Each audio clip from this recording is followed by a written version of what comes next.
Good morning or good afternoon. Depends on when you're watching this, I suppose. Let's talk about rational expressions. Okay, a rational expression is something where we have no equal sign. There's no f of x. We're not talking about functions. It's just this standalone fraction.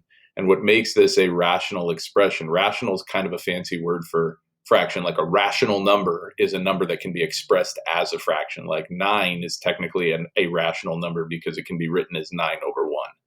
Okay. 0.3 repeating is a rational number because it can be represented as 1/3.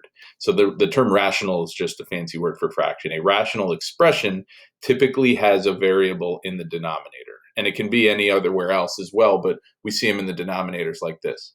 Right. And we need to become very comfortable with this in pre-calculus because we're going to see a ton of them. Okay. So it says find all numbers for which the rational expression is undefined. If the rational expression is defined for all real numbers, state this. When we talk about a rational expression being undefined, that means that it wouldn't have a value. So put two and two together and break this down. If it's rational, that means if it's a fraction. If it's undefined, it means it has no value. So what types of fractions have no values at all, right? If you type it into a calculator. And those are when the denominator equals 0. So really what they're asking you here is to answer the question, when will this part of this expression equal 0? So when is y squared minus 25 going to equal 0, right? That's the question mark. A lot of times we put a hash through this and we say, we don't want this to equal 0, right?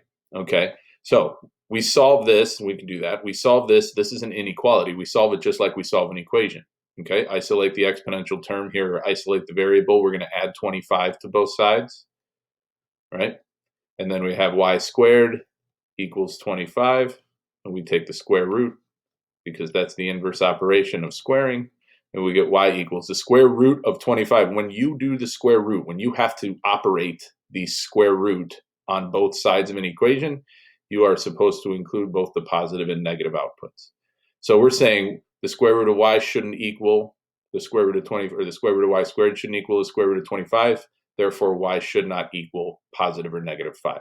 These would be the values, 5 and negative 5, that would create a problem down here. Because if you plugged a negative 5 in here and squared it, you'd get 25, and 25 minus 25 is 0.